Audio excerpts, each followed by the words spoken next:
This video is for everyone stuck in the weekly loop of Sunday scaries, trying to work hard and put in overtime to feel accomplished and get that promotion through the week, only to end up right back in next week's Sunday scary, wondering where the last week of your life went and that you have nothing to show for it. We can all relate to feeling trapped in overtime, whether that's actual overtime or needing to feel like you're being productive. At the same time, not living your life because there aren't enough hours in the day to pay the bills and do something that excites you.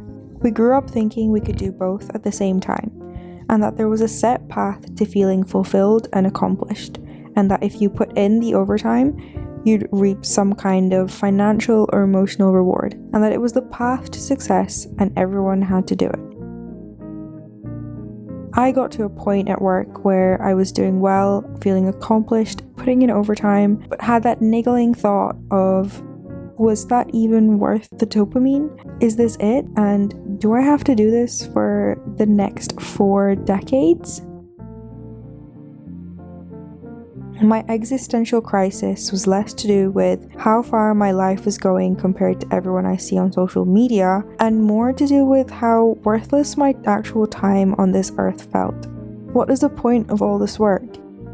I mean in the sense that all I feel like I'm doing is trying to move towards the next supposed stage of my life. And that next burst of motivation and excitement, the part where I finally make bank, or I finally retire my parents, or I finally start my own business, or I finally lose that weight.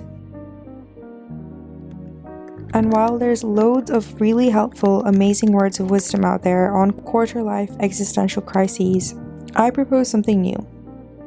Because a lot of us don't have the option of just quitting or trying something new, whether that's due to financial reasons or you just don't have enough confidence in yourself, why don't we try to change what we can control right now? What I propose is making day-to-day life a little less hated.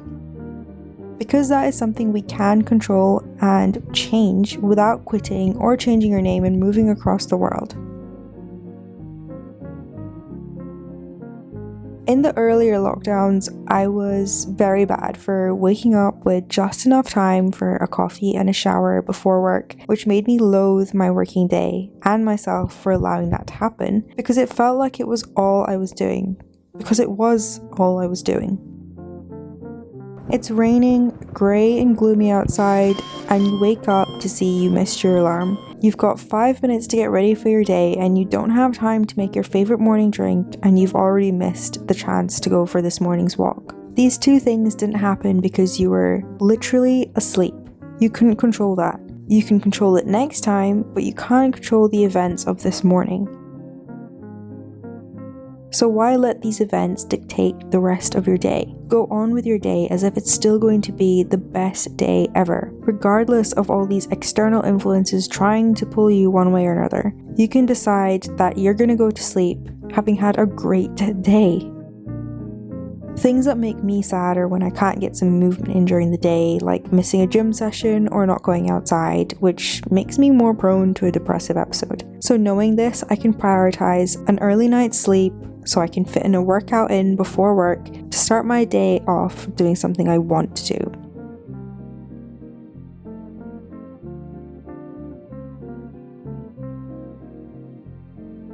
Remember that everything is temporary and this feeling is not going to last forever. Think of your life like a book, and every year is a chapter. In every chapter, things will evolve, mature, and change in ways you can't even predict. So here's an exercise to do to ground yourself. Think back to 5 years ago. You were probably in a completely different headspace with a completely different picture of what this very day was supposed to look like. You were maybe even dreaming of this moment. 5 years ago, I was stressing my backside off about not being able to get an internship and therefore not being able to get a grad job. I was dreaming about being able to work in my current company, living with my partner in a city I idolized, working from the comfort of my own warm home with a fridge full of comfort food. Suddenly, my emotions can shift from resenting the present day to having gratitude for where I am today.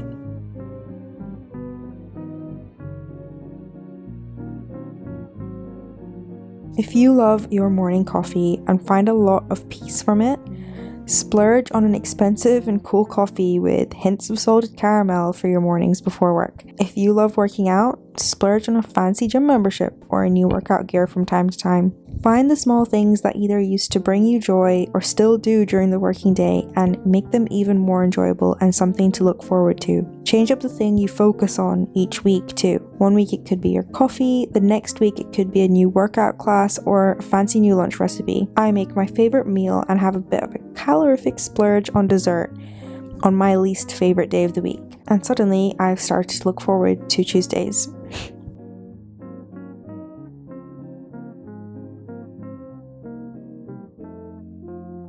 Humans are not meant to be productive 7 days of the week, 24 hours of the day, and trying to be will just lead you to a very dark and horrible place of burnout, anxiety, and depression. Turn off the countdown in your head of how many things you can get done, turn off autopilot, and just look up. A technique I've been loving is playing around with productive days during the week. In your to-do list at the beginning of the week, pick 5 things you want to focus on. For me, this is work, YouTube, my upcoming newsletter, working out, and walking in nature.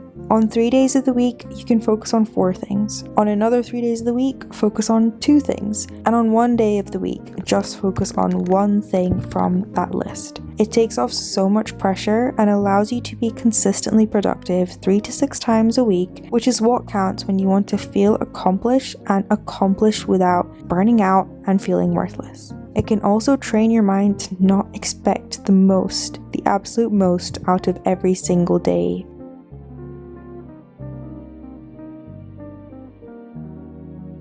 And all there's left to do is rinse and repeat. These steps have really helped me to let go of how much my job shaped my emotions and my mental health without having to quit or do something drastic that I didn't have the privilege of being able to do. These little things have made me feel less trapped day to day and have reduced my Sunday scaries a little bit. Most importantly, they've let me enjoy my day-to-day life and worry less about when I'll start to enjoy it.